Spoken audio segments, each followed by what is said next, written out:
Markets don't really have a good read on geopolitics. Kelly, I think the economy is still quite strong. It's an ocean liner. It usually takes a year or more for things to really slow down.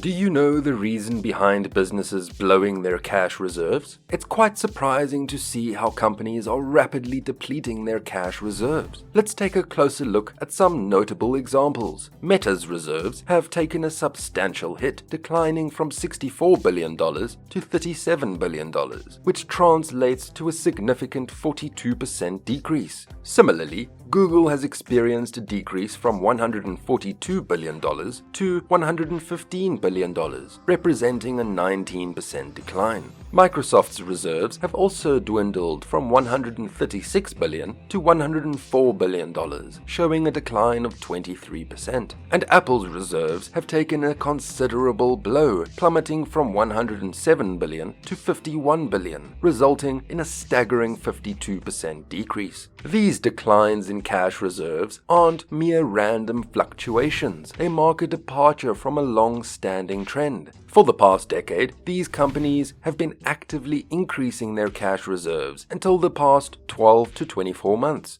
where the opposite has been true. One might assume that these companies are using the reduced reserves to pay off their debts aggressively. However, that's not the case. For instance, Apple has managed to maintain their long-term debt at around $100 billion. On the other hand, both Google and Meta have actually increased their long-term debt. Google's long-term debt has surged by over 200%, rising from $4 billion to $14 billion.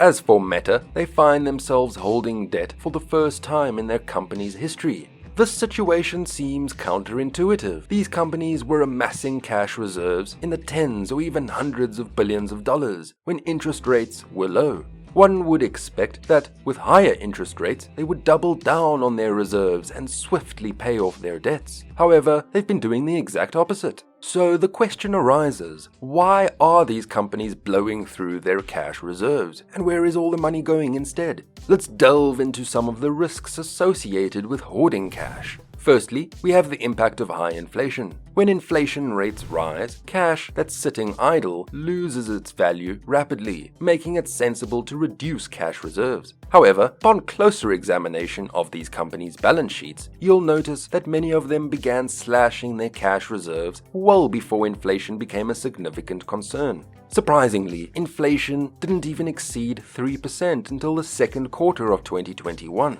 Nevertheless, by that point, Apple had already decreased its cash reserves from $107 billion to $61 billion. Microsoft, on the other hand, has refrained from increasing its cash reserves since 2016, despite experiencing a substantial increase in net income from $25 billion per year to $70 billion per year. So why are these companies actively capping off their cash reserves? A significant explanation can be found by Dr. Michael Jensen's influential research paper published back in 1986. Jensen argues that holding onto cash is detrimental for corporations and supports his argument with 5 reasons. Let's focus on the 3 of the most noteworthy ones. The first reason is the inverse correlation between cash reserves and organizational efficiency, which is relatable on a personal level. When times are good, we tend to spend more, perhaps dining out more frequently, purchasing unnecessary gadgets, or maintaining unused subscriptions. Similarly, companies with larger cash reserves are more prone to overhiring employees, funding low-return projects, and paying inflated salaries. Moving on to reason number 2, it's more of an observation than an argument. Jensen observed that transactions involving increasing leverage correlate with significant positive stock price increases, while transactions involving decreasing leverage correlate with significant stock price decreases. Reason number 3, which is likely Jensen's most contentious argument. Larger cash reserves lead to excessive diversification, which can be detrimental. According to Jensen, companies are more likely to succeed when they invest in areas where they already have a dominant presence, rather than venturing into new territories. As cash reserves grow, the temptation to diversify into new businesses becomes stronger, often resulting in more losses than profits. Alright, so as a corporation, you don't want to hoard too much cash. But then, where do you put all that money? investing a few $100,000 can already be challenging. So imagine dealing with a few $100 billion.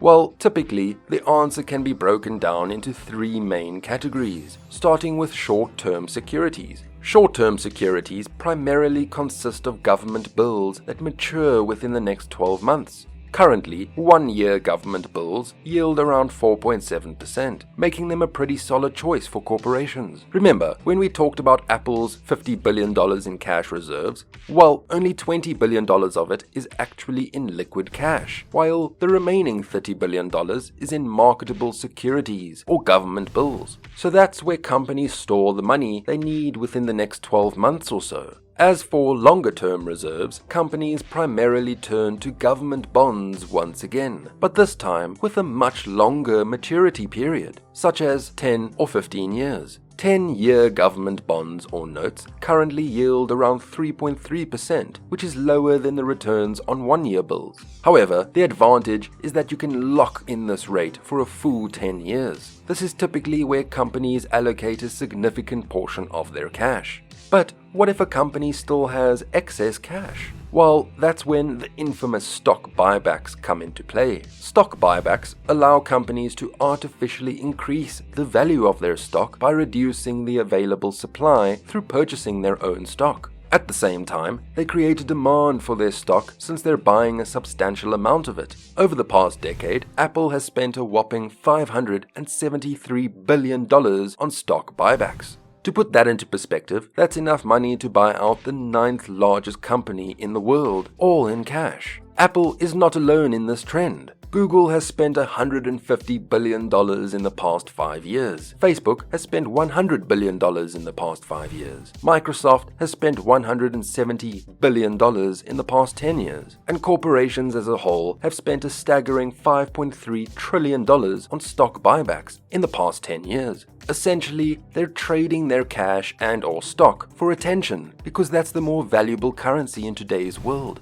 When it comes to individuals, being financially rich often means having a lot of cash. But for companies, it's quite the opposite. Having growing cash reserves can actually be a nightmare for them because it signals that they're running out of opportunities to invest and grow the business. And that's definitely not something investors want to see. However, there's a growing trend where companies are now trading their cash for something else entirely: attention. They're no longer solely focused on cash flow, solid business fundamentals, or even having a unique business. What they're after is maximizing the attention they get for their cash, because in the 21st century, attention has become the real currency. While there are still many companies in the Fortune 500 that haven't fully embraced this strategy, I believe that in the next few decades, the landscape will change dramatically. By the way, have you ever stopped to think about how much money these companies are actually spending on stock buybacks? It's quite mind-boggling when you dive into the numbers. Feel free to comment below and share your thoughts on that.